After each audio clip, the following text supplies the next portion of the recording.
There are so many things we can do today. Operate by heart, by long distance. Clone sheep. Even the entire human genome has been decoded. Thanks to the web, we seem less stupid as we combine all of our knowledge from the four corners of the world. You can hold global meetings remotely while following the live tweets that recount the overthrow of Gaddafi. In just 3 clicks, one can see the village of Obama's grandmother. Right there. It may not be that interesting, but it can be done. Nowadays, you can also take a nap at 300 kilometers an hour. And it should be added that our life expectancy keeps growing by an average of 3 months every year. And yet there is at least one thing in our lives that is not improving, that doesn't work. It's something you're probably experiencing right now. It's about to leave you. You're both depressed and angry. You're haunted by the wastefulness of it. A breakup as unexpected as it is premature. This is the moment of truth. So be honest. Oh, television, why do you want to leave me? Have you been programmed for this? You want to stop me watching the investigation, don't you?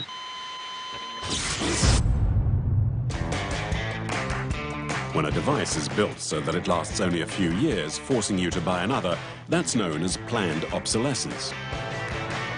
In theory, the question is simple. Does your washing machine, your microwave, your refrigerator, your vacuum cleaner, coffee machine or mobile phone have a part that's broken? In 10 years' time, harmony will reign everywhere. Maybe. Do our devices contain one or more fragile components deliberately inserted by the designers to shorten their lives? The simple fact the question is asked is enough to trigger the wrath of the manufacturers. It's a myth, they scream, yet another conspiracy theory to add to all the others. So we wanted to know if this planned obsolescence really exists or not, or whether it was made up by militant environmentalists angered by rabid consumerism. I think it is a trend in the way that the equipment is built, that it is not built to be repaired should it fail. It's built to be replaced. And to do so, it's necessary to create what's called programmed obsolescence. In other words, to play up the quality of the object in order to sell it, and then make it appear obsolete, or close to it, once it's been sold. The main preoccupation of any commercial salesman is to sell a maximum of his goods at maximum profit. So we find ourselves oversaturated with objects of all kinds. It's therefore unclear how, if these objects had been built to last, how this whole system could work. Let's stop throwing stuff out. The manufacturer can produce better objects that can last for longer, even if the price is higher. Impossible. So you would think it a good idea to investigate all sorts of electronic appliances. We chose just a few, and even so, we were soon loaded down. But our little tour of the industrial world has shown that planned obsolescence is often a little more complex than a simple broken part. Damn. One thing is certain, manufacturers who do it use our passion for shopping and our insatiable need to keep buying things.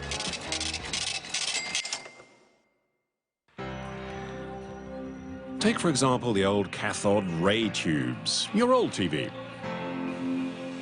Like millions of others, for the transition to digital terrestrial broadcasting, you put it in the trash. It was too old, too fat. Instead, in your living room, you've installed a brand new flat screen. Yes, the picture is better, so's the sound, and the design is trendier. In the meantime, our desire for better and smarter objects has led to the doubling of sales of flat-screen TVs since they were introduced in the mid-2000s. But basically, your old TV worked very well and would last far longer. According to this recent study by the 60 Million Consumers Association, compared with cathode ray TV sets, the passage of time is cruel to LCD and plasma sets, i.e. flat screens. They age faster and terms of brightness, 40% less in just 2 years, and also in terms of colors. How can an object that's full of technology be less durable than the big old TV set?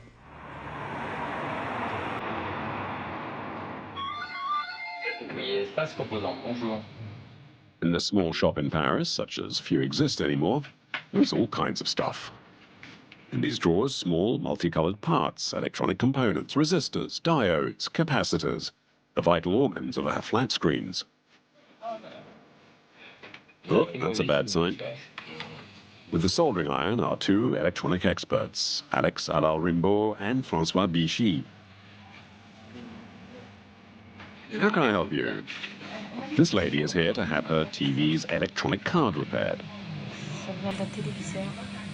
What brand of TV is that? Samsung, right? The usual problem, it's the capacitors. It's like a car tire. Once it's punctured, it's too late. A few minutes later, another E-card lands on the counter. What is this? It's a TV card. What kind of TV? It's a plasma or LCD. Well, it's a Samsung. Same problem. A Samsung TV again. Alex seems blasé about it. What is going on with Samsung? Well, there was a power surge and a few months later it broke down. So it's the capacitor, apparently. The capacitors. This is one of the culprits, the swollen and cracked cylinder, what French technicians call a cauliflower, a capacitor with a puncture. And the TV won't come on. Does this happen often? Oh, I'd say anywhere between 5 and 10 times a day. Given the high demand for this product, we stock it by the thousand. Paris would seem to be in the grip of an epidemic of broken capacitors. Another customer has the same problem. His TV is just 3 years old. Did you bring it back to where you bought it? Oh, yes, but it was 200 euros just to take it in for repair and for a quote. And on the forum, they say they deliberately use capacitors that will break down quickly. Anyway, I bought another one in the meantime. You bought another what? Oh, yeah.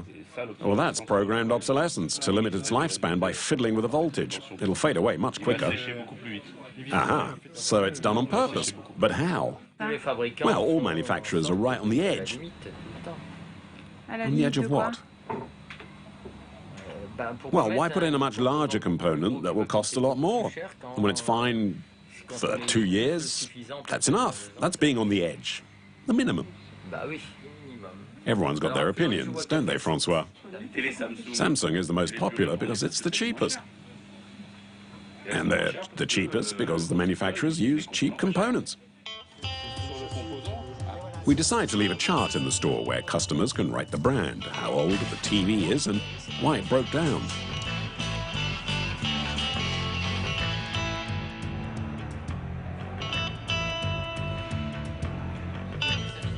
Two weeks later, we return to the shop and wait in line, like everyone else, before interviewing Alex Rimbaud, who's as much in demand as ever. Alex Rimbaud, clap. We left you a chart. Here it is. Not every customer filled out the form, but there are 18 who did. You can see it's the same fault. Capacitors that swell up and need changing. And it's always the same brands. Yes, well, out of 18, there is one LG and the rest are all Samsung. Among the flat screens, which are those that break down the most often? Well, very often it's Samsung, there's LG and Toshiba sometimes. Well, it can be any brand really, but mostly it's Samsung.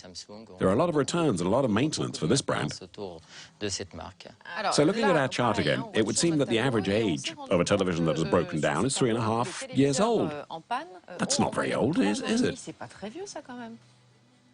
Well, actually, in this day and age, 3.5 years is not bad, actually. No, you think it's good? Well, yes. Anyway, it evolves very quickly. The new technology makes you want smaller, flatter, and inevitably, it makes it overheat. And the hotter it gets, the hotter the capacitors. You said there are a lot of customers who buy capacitors. You sell 20 a day? What do you think people who don't come to see you do with their old TV sets? Well, unfortunately, they end up being recycled, thrown out. Because to get the power board replaced at the store or by Samsung costs 280 euros. For this? Yes, for the card. And what do you charge? 21 euros. So they just throw out their TVs? Or they're forced to buy another because most dealers say it's not worth the cost of repairing. Throw away and buy again, all because of those damned capacitors. In Samsung's case, they would appear to have a short lifespan. At this point, it's impossible to know whether Samsung is deliberately programming it this way. After all, it is the market leader, so perhaps it's to be expected that there will be more cases of failure. But one thing is certain. What happens in Paris is true for all of France. Well, this is a workshop that specializes in flat screens. In the Ardèche region of southeast France, Francis Delafoy runs a flat screen repair service. He's the head of a network of 600 independent specialists based all over France. He's gathered together all the defective components from across the country and has mapped each complaint. Now, you asked your network throughout the country to track recurrent problems, and what they've sent you are mainly issues with capacitors, and most of them involving LG and Samsung. That's it, yes, and it's not just one model. Wherever it is in France, in the north, the south, the east or west, it's exactly the same fault. These are recurring failures at a national level. With information collected from his network, Francis Delafoy sums up 4 regions in France. No capacitor failure reported for some major brands of TVs.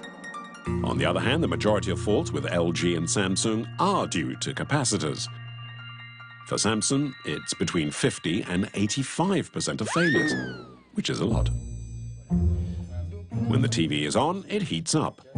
The lifespan of the capacitors depends on the heat. Here, for example, a list of 4 more or less reliable capacitors.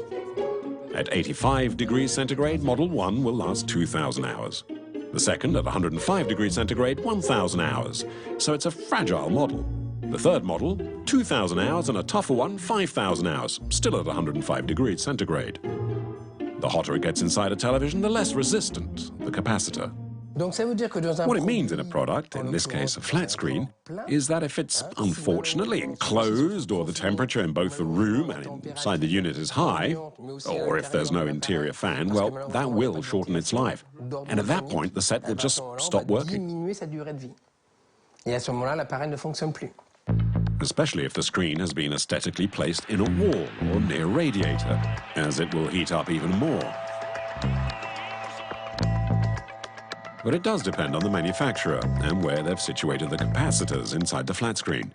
Because the interior is a maze packed with components. It overheats, sometimes right behind the screen.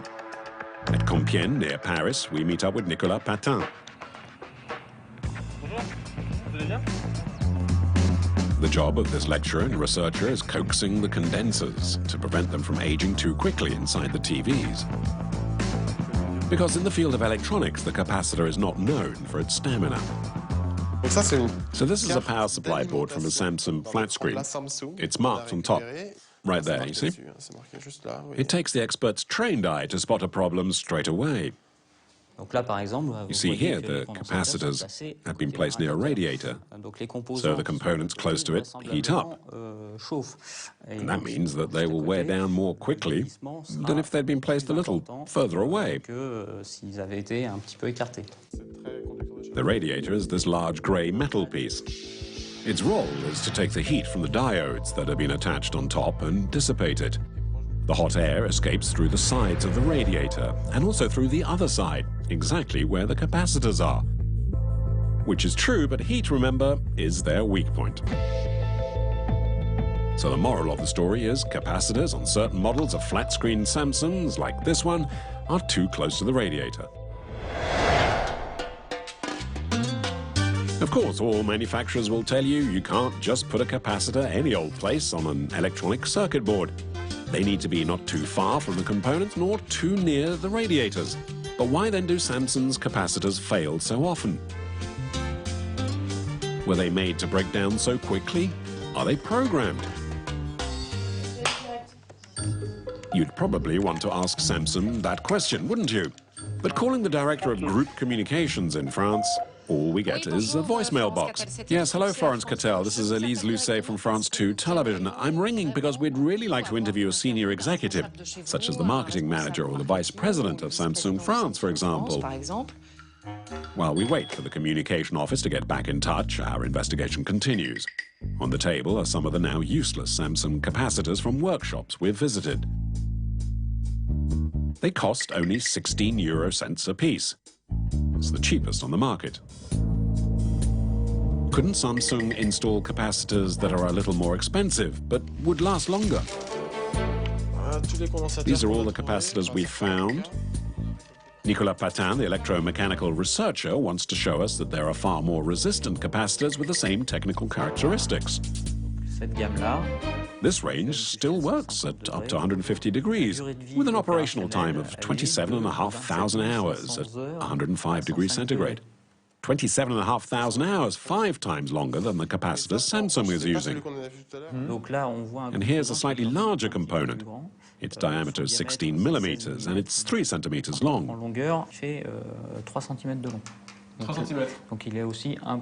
So the equivalent would be a little larger than this brand. A little larger, by a few millimeters, and also more expensive, at around 4 euros a piece. 4 euros instead of 16 cents for a lifespan that's 5 times longer. So the price of durability is quite high, but maybe it's not that high. Not that high, indeed. If they make their components larger, it may cost a little more. But it's really about selling less of their products. But the aim of a manufacturer is not to sell a TV every 20 or 30 years. The electronic equipment inside is generally designed to have a reasonable lifespan for the consumer, and also to satisfy the manufacturer. So if 10 more or less fragile capacitors in a TV set were replaced by bigger and tougher versions, you could estimate that we'd get a TV that works 5 times as long and costs just 50 euros more. My dear lady, wouldn't you want to have a TV that lasts 5 times longer for just an extra 50 euros? Oh, I certainly would. Precisely, because when we buy our nice flat-screen Samsung for 400 euros, we don't suspect that it will give up the ghost quite so quickly. But on the other side of the Atlantic, in the United States, in 2012, the news shows were filled with reports like these. Does your TV take a lot of time to power up? If you own a Samsung, you're not alone. Tonight, Samsung is admitting that millions of its flat-screen televisions may have problems that cause them to just shut down. Millions of Samsungs that fail to work, and the same scenes as in Europe. Dozens of TV sets in repair shops, all with the same capacitor problem. So people need to know that this can be fixed. Absolutely. They don't have to throw out the TV. Absolutely. It's exactly the same thing as in France and elsewhere in Europe, the same brand with the same characteristics. Except that in the US, consumers ganged together and brought a class action suit against the global TV brand leader, Samsung. Problems are so massive, class action lawsuits have been filed in 3 states. Late today, we uncovered documents showing more than 7.5 million people could have defective TVs. 7.5 million Americans found themselves with broken-down TV sets. The brand offers an amicable settlement and says it will pay repairs to the tune of $300 per set. US courts have approved the agreement. In a statement, Samsung said that these problems affected only 1% of its total sales in the United States, but the figure is very difficult to verify.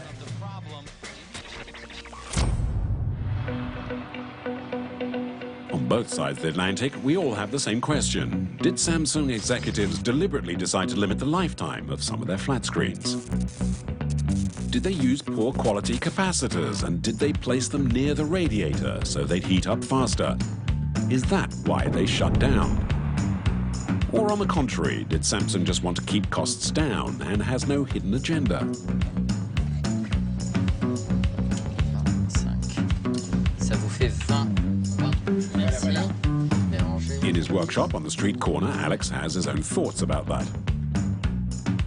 Samsung originally chose to make an electronic board card with cheap capacitors, right? On est bien d'accord. Agreed. But the problem is that they also need to compete in the market. To get the best value for money, you need to reduce the purchase price of capacitors.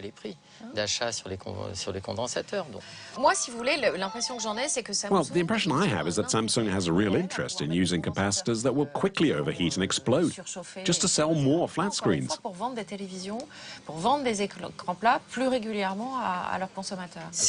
It's true, we've seen a lot of Samsungs come in with problems, but is that a design error?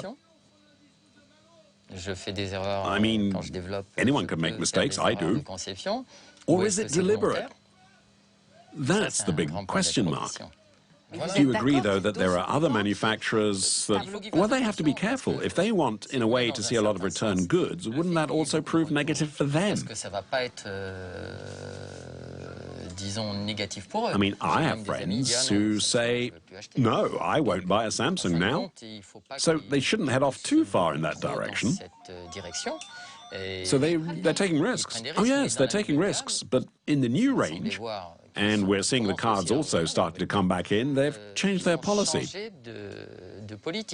Oh, really? How? Well, they've moved the capacitors further away from the heat dissipators, so they stay cooler, and this time they've made sure people like me can't fix this problem. Because what they've done is design a new capacitor that can't be bought anywhere on the market. So that means even if you're a repair expert, you're excluded. You can no longer repair the circuit boards. We will no longer be able to repair the circuit boards of the next generation of ultra-slim screens. So then for once, we really will need to buy a new TV. Yep.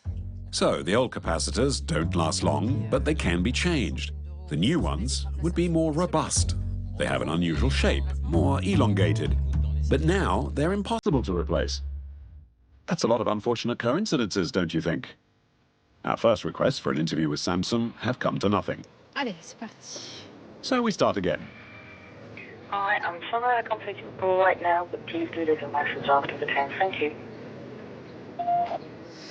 Yes, hello, Florence Capel. It's Elise Lucet again from France 2 Television. I really would like you to call us back, even if it's just to tell us that you don't want to do an interview, if that's the case. And apparently, it is the case, as Samsung's head of communications is only on her voicemail. Désolé. Florence Cattell is not available. Please leave your message after the tone. Yes, hello, Florence Cattell. It's Elise Lucet phoning you up again. Do you know if Florence Cattell is in Paris or in France? Well, she should be here as far as I know. I can pass on the message and I'm sure they'll return your call. Goodbye. We ended up being seriously worried. Where is Samsung's head of communications, Florence Cattell? Is she lost in the rainforest? Has she been kidnapped? Where is she hiding? In the desert? The North Pole? The only message we've received from her was this text. Hello, sorry for not getting back to you sooner, but unfortunately, we'll not be able to respond to your request for an interview on innovation. As hard as it is to believe, there exists in France no completed independent study on the evolution of the lifespan of major household items. The only known survey was conducted by the GFAM Group. According to the study, published in 2011, the durability of our products has barely fallen in 30 years. Refrigerators, washing machines in 2010, as in 1979, last for an average of 10 years. You can be the judge of just how independent GFAM really is. GFAM is a trade association that promotes the interests of Bosch, Brandt, Candy and Siemens. We have a better cleaning program. Oh yes, and LG and Samsung too. In fact, all of the major brands, large and small. Hello, Mr. Planck. How is it that after 30 years, manufacturers have still not managed to make longer-lasting fridges or washing machines?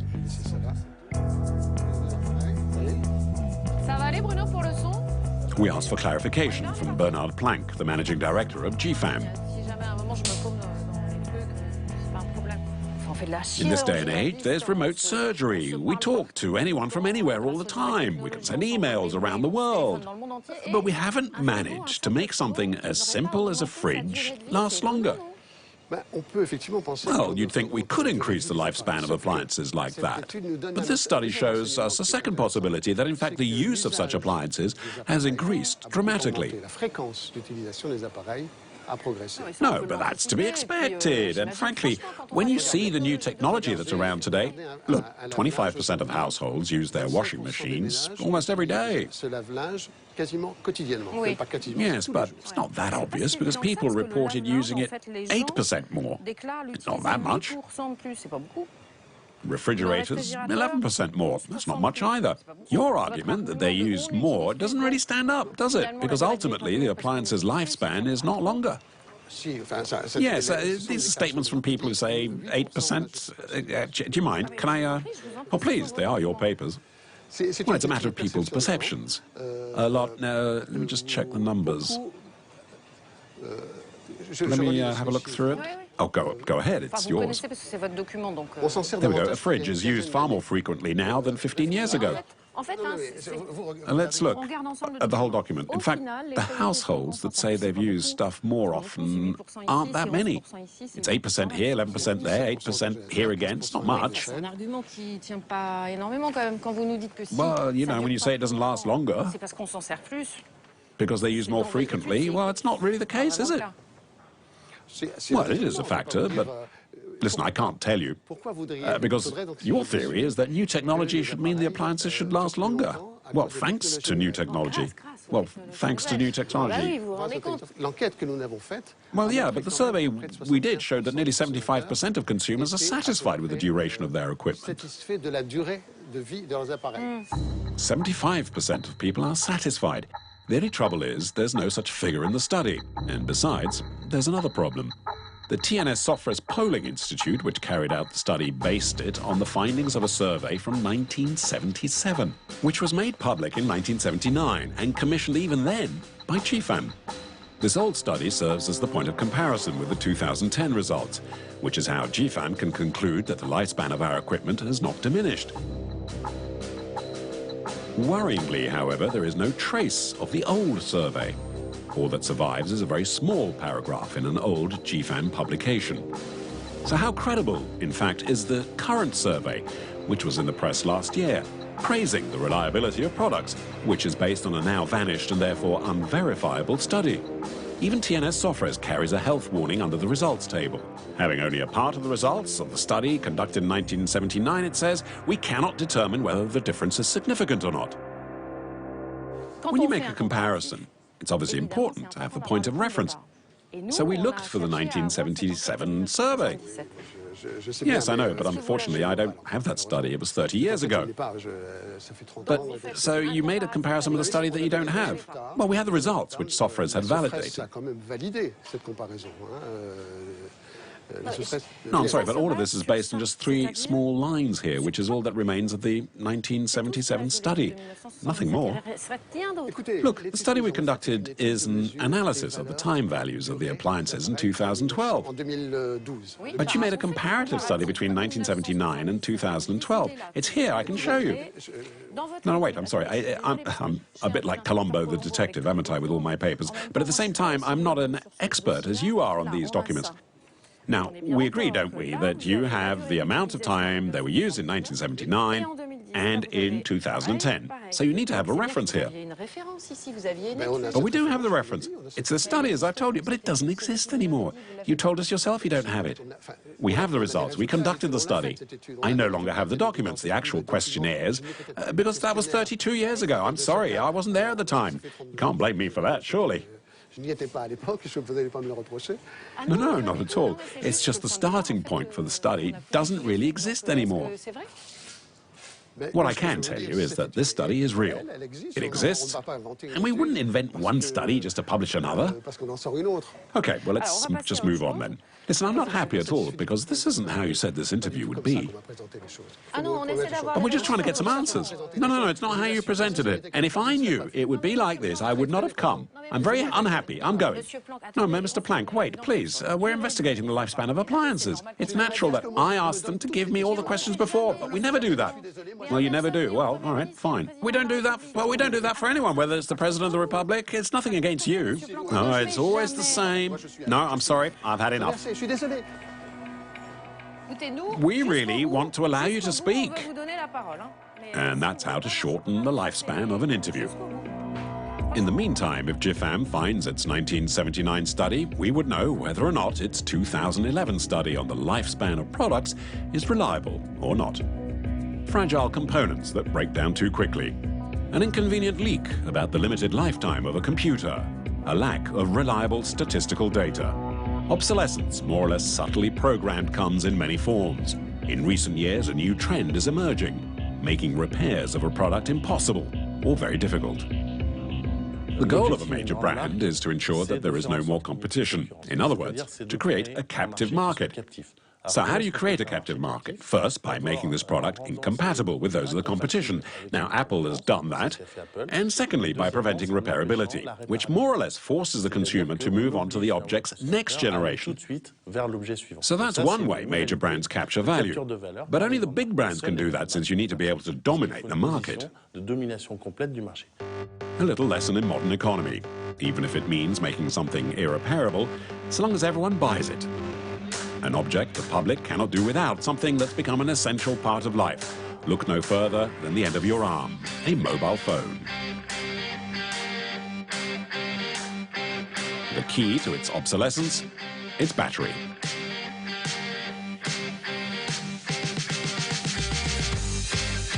Apple, the world's coolest company, initiated the fashion for the built-in battery. Before making it standard in its mythical iPhone, Apple learnt this with the iPod, the MP3 player it released in 2001. Boom. That's iPod.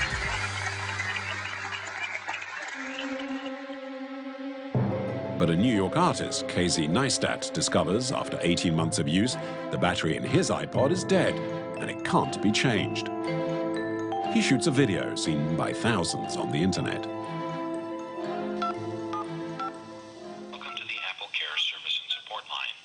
Casey takes his revenge by daubing the walls of Manhattan with this slogan: "The non-replaceable battery in the iPod only lasts 18 months."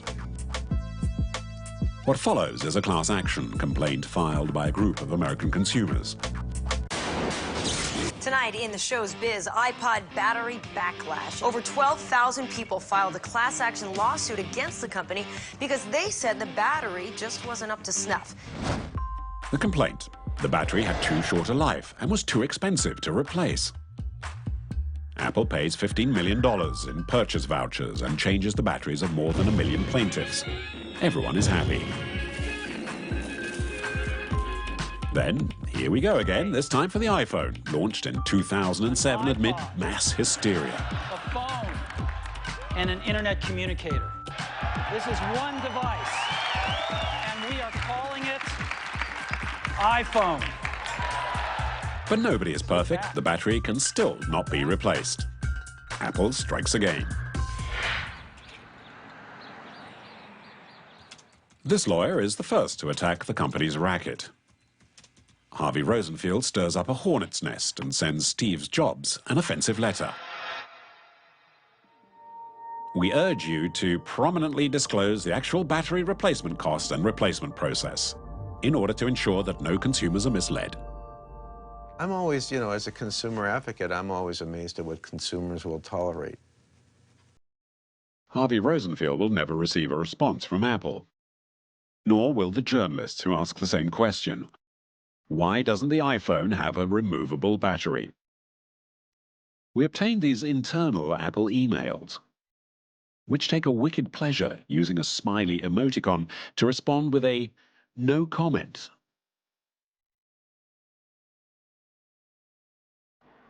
In response, 2 lawyers file a suit against Apple again. And again, the company avoids going to trial and offers to negotiate with the plaintiffs.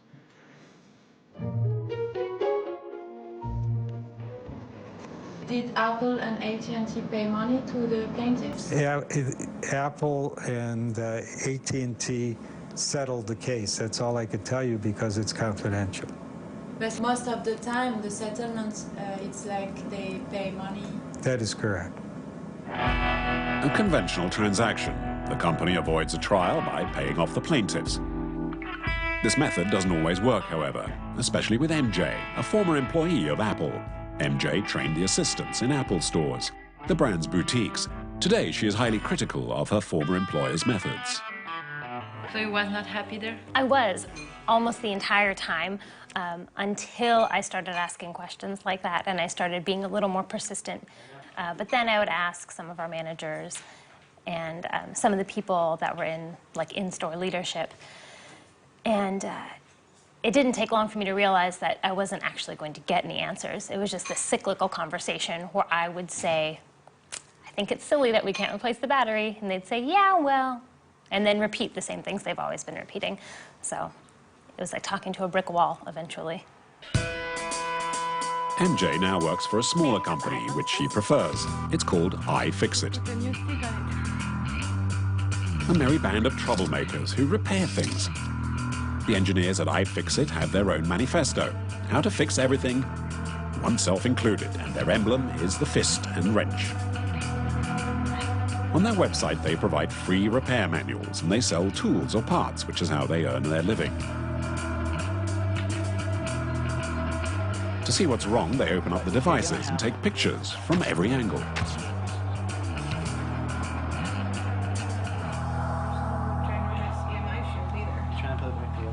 Trying to take this one apart. Their guide tells you how to change the battery of the first iPhone. It's something they make clear is very difficult. It's a completely ridiculous design. Demonstration by MJ and Kyle Wiens, her boss. It just makes me, I never thought I'd say this, but miss when I was carrying a BlackBerry, because it was so easy to get in and take the battery out. You could carry like 3 extra batteries with you if you wanted. Yeah, finally. I got this little piece of it off. Okay, so that's where the antennas are. Now, you'd think that it would be straightforward, like I've even got some screws here, but no, you have to pop the metal tabs on the sides, and that's going to take me another half-hour fiddle. Yep. So this is the battery, and this is the solder connections here. So if you want to replace it, you have to learn to solder. Get the soldering equipment. In the next iPhone model, the battery will no longer be welded, but glued fast to the bottom of the hull. A nightmare to change. And in the latest model, the 4S, the battery is screwed into the machine, but still no lid, so you still can't change it. For Kyle, the role of the irreplaceable battery is obvious. That premature death clock that they're building into it by building in a consumable is designed to increase the number of iPhones Apple sells by making them last less long. And that is how a bunch of kids in flip-flops, barely 30 years of age, are standing up against the global giant of information technology. On one side, electric drills and screwdrivers, and on the other, the most massive profits in the history of electronics. With each new iPhone, Apple changes the technical specs to ensure the battery is well enclosed. And every time, iFixit manages to undo their work. Hi, I'm MJ with iFixit, and today I'm talking about Apple's insidious plan to sabotage our iPhones. At the beginning of last year, MJ caused a stir on the iFixit site with this scoop. On either side of the dock, people bringing their iPhone 4 into the Apple store for repair have found their Phillips screws have been unceremoniously swapped with the Apple 5-pointed screws in an effort to keep people out of their iPhones. Bloggers and commenters alike are referring to these special 5-pointed screws as security torque screws, and it's making me crazy.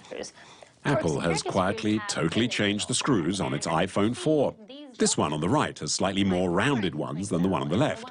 So now it's impossible to open the iPhone 4. Will iFix admit defeat? Not a bit of it. Including a new product that I'm very excited about, our iPhone 4 Liberation Kit. A freedom kit for the iPhone, available for €7 with a pentalobe screwdriver, 2 standard screws to replace the nasty ones modified by Apple, and a conventional screwdriver that comes with it to open it up again later. The cheapest way we could find to remove the tamper-resistant screws. An Apple certified repair technician to take out a couple.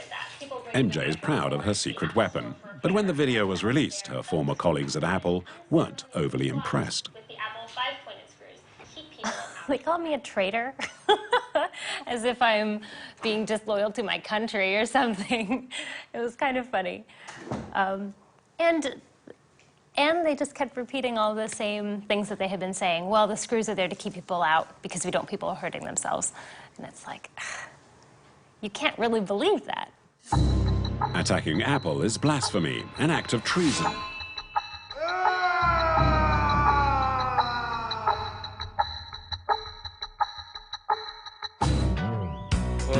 Except, and you may have noticed, everyone here works on Mac or has Apple products. A bit contradictory, no? I love Apple. We use all Apple products. I think it's great. Apple has made a lot of repairable products, and we really encourage that when we see it. But what we've seen in the marketplace is that the harder that you make a device to repair, the fewer things get fixed, and the less long something lasts on average. And so we're trying to do everything we can to reverse that cycle. Reverse the trend to pollute less. It's always the same story. As we said at the beginning, it's to reduce the tons of waste. This is one of the true motivations of MJ, Kyle, and the gang. Computers, monitors, hard drives of all brands, all obsolete. Kyle went to Ghana himself to shoot this video. Today, apparently, there's not much to say. Apple keeps its customers informed. The happy owners of an iPhone know exactly what they're buying. Except on the Apple website, you need to look hard to find the information indicated in a small inset on the right. We see the optimal service life of the battery is 400 cycles, or 400 recharges. And to replace it, another 3 clicks away, it costs 75 euros in France, $79 in the United States. Quite a hefty price. If you're not aware that iFixit sells new batteries for 20 euros each, and you don't have the patience to dismantle your smartphone yourself, chances are you'd go directly to the Apple Store. And this is what you'd be told by the Apple Assistant, something we filmed with a hidden camera. You got an iPhone 4 on a contract, 2-year contract with AT&T, $99. To replace the battery here, $79. So $20 more you can get an iPhone 4. What do you advise me? So if I were you, I would get a 4 for $20 more. If your battery is dead, change your phone. 10 years ago, you would have screamed, and now you think it's completely normal. Hey there, can we ask you For example, look at this happy customer who's just forked out $500 for the new Apple iPad. Show me your iPad 2. He had the previous model, but he broke it after just 5 months. Didn't you try to replace the screen or to fix it? Because fixing it costs $250. So 250? Yeah. 250. To replace the screen? Yes. So I think it's good to get a new one to repair this one. The price of repairing an object compared to buying a new one has come under the microscope of France's Environmental and Energy Conservation Agency. What they've found is the consumer is willing to pay for repairs if it costs less than a third of a new device. Below this threshold, repair is systematic. Between 33 and 50% of the price of a new object, then 10% of people are still prepared to have their device fixed. Over 50% of the cost is extremely rare. Figures that will probably not have escaped Apple's attention, especially since, according to another survey by an association of American consumers, battery failure is one of the main reasons we change phones. That damned battery crystallizes Apple's planned obsolescence. In fact, people change their mobile phones every 2 years in the United States, every 22 months in fact, and in France it's every 2.5 years, a cycle of a little over 30 months. It's worth making a call to Apple France, but the press officer shatters any illusion about getting in. Have you heard anything back from Apple? No, the answer is no, which doesn't surprise me. Did they say why? They never allow filming on our premises. Never? No. You never give interviews to the media? No. Being a press officer at Apple looks easy. All you do is say no.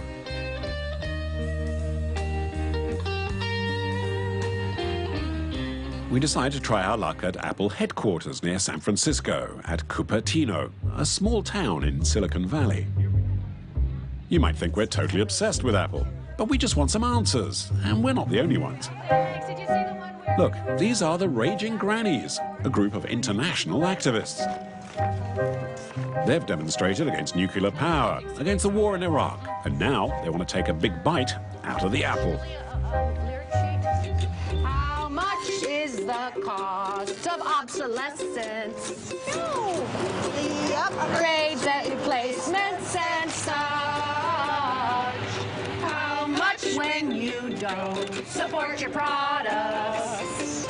Your profits don't help the world much. One more time. Apple, Apple, you can't hide. We have seen your greedy side. Their plan is always focused on profits. If we plan in obsolescence, we will make more money down the road. That's what they want. How much for that gas? The Raging Grannies show up every month at the Apple store close to the company's headquarters. All the money we pay. We have time to kick back a little. For 3 months now, all our calls and interview requests have all been turned down. The company seems to be everywhere. In our lives, our computers, our phones, the news, the stock market. But as soon as we want to ask some real questions, there's no one available. So we focused on the famous infinite loop, Apple's headquarters, and attempt to approach employees in the parking lot. You know why the battery is not removable on the iPhone? I don't have any idea. You work here? I'm actually not allowed to speak to things like that, unfortunately. Do you work here in Apple? I do work at Apple, yeah. Yeah. Do you know why the battery is not removable on the iPhone? I have no idea. I'm no idea. You don't work about on iPhones? I can't answer that question either. As soon as we arrive at the main entrance, we're immediately stopped. She is the press secretary, and the muscle man behind her is from security. We don't allow filming on campus. Oh, okay. So you'll have to shut down the camera, but just wanted to know what you guys are kind of looking for. Yeah. Nice to meet you. My name is Anna Salzberg. And you also have to shut off the camera. We would like to ask some questions about the iPhone and especially why the battery is not removable. You know, the best bet would be to reach. I can give you some email information as, for our European PR folks, and they can best direct your request. Unfortunately, we aren't able to offer an interview today, and as you know, we don't do a ton of interviews. I'm sure you. Yeah. Why you didn't reply to my email? Why you didn't want to answer my question? You know, I don't know. We're such a. I have no idea. You don't have an appointment, then unfortunately. You can try to call someone. Please try. I give you my phone. No, we do have to go through the proper route. Yeah, proper channel. I try to make it through the proper way. It doesn't really serve anyone any good. The thing is, what I don't understand is that the battery is. You made it. We're clear. We get that. Got it. We got that. Completely understand. You don't have to repeat that. We got that. Got it. Okay. So what we're letting you know is what our action plan is. Okay. Excuse me. Do you work here? Yes. Yeah. Oh, I'm sorry. We don't do it.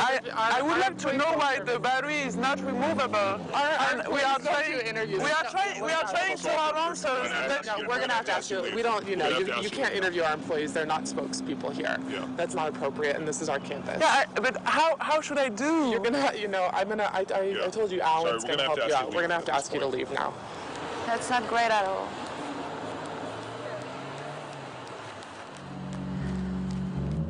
It's all to no avail. Our questions slide off the press officer like a touchscreen, and we're kindly requested to vacate the premises. Siri is an application. If you don't have it, you're completely out of touch. Finished. A has-been. Use Siri, and you'll be a winner. Beautiful, handsome, with muscles. You'll have a big family, a real job. You'll finally be happy. Reply. Around here. Siri gives you a sense of power. You can use your voice to tell your phone what to do. Should I take an umbrella with me today? 2 out of 3 ads for the latest 4S promote this feature. The iPhone is the only one to have it, and it's the principal selling point. Shame Siri doesn't work on your old phone. Which is surely why sales of the iPhone 4S have smashed all records. When it came out, 4 million were sold in just 3 days, more than twice the sales of the previous iPhone, barely a year earlier. Madness.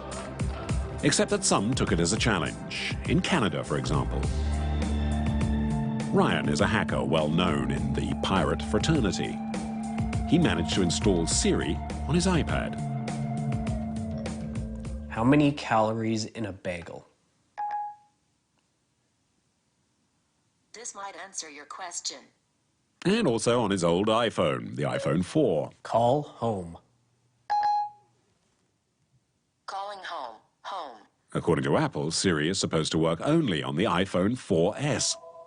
But Siri existed before on the iPhone 3GS and 4. But one day, Apple sends out a message. I've been replaced.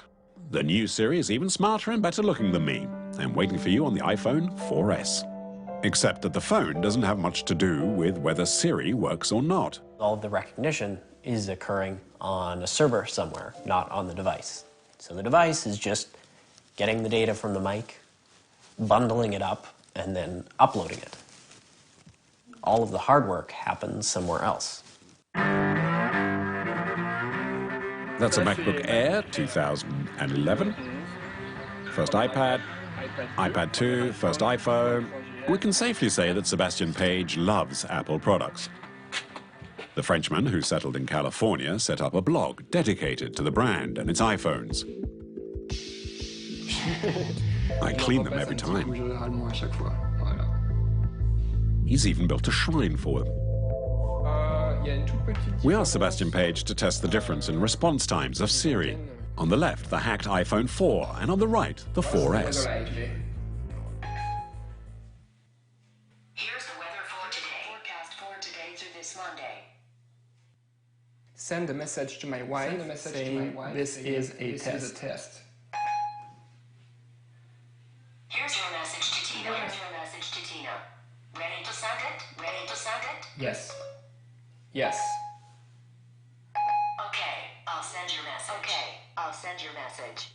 Only 1 or 2 seconds difference. Siri works in much the same way on both models, proof that Apple could do it as well. I find it a little mean as a sales technique, but Apple is a company that must answer to its shareholders every year. And it has to generate revenue and profit, so any means is good. In a large house not far from Chicago, Siri has a sense of humor as well. here's a guy that loves to play with Siri. Siri, tell me a joke. Nothing unusual with that, as Dag Kitlos is the application's inventor. I don't really know any good jokes. None, in fact. Come on, Siri. Tell me a joke. 2 iPhones walk into a bar. I forget the rest. Siri earned Dag Kitlos millions of dollars the day Apple bought his app. What are you wearing? Why do people keep asking me this? The Apple not only bought Siri, but also the entire company and its employees. That was in 2010. Dag stayed with Apple for 18 more months until he recently resigned. Will Dag answer all my questions? I can tell you about traffic, or maps. Yeah, way off the mark there, Siri. The interview with this former Apple employee might prove touchy, as we want to know why Siri is not on all iPhones. Ask Apple why they made the decision. No, but you were there, you know. Of course, but I can't talk about decisions that were made when I was working at Apple. Why? Because we have confidentiality. Siri is working on older devices like iPhone 4 and 3GS and even on iPad. It's working very well. It's not working that well. It's not working as well as it works on iPhone. Come on, 1 second, the difference, what is it?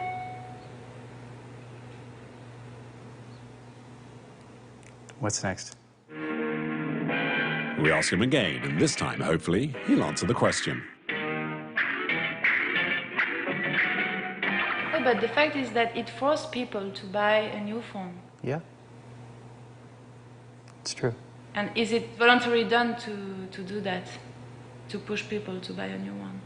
I think lots of companies like to have new features on new products.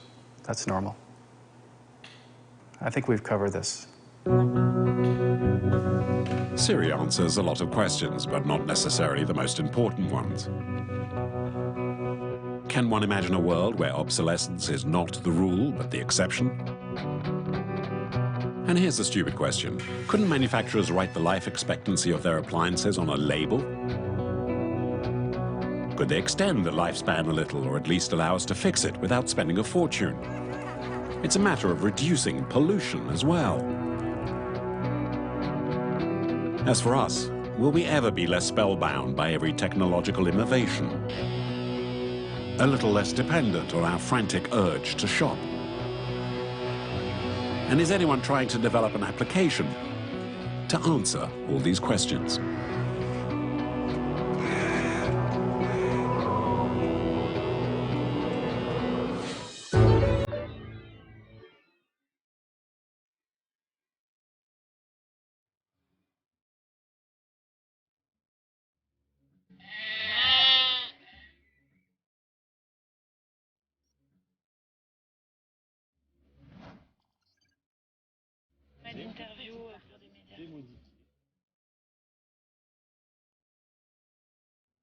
أيها الشجعان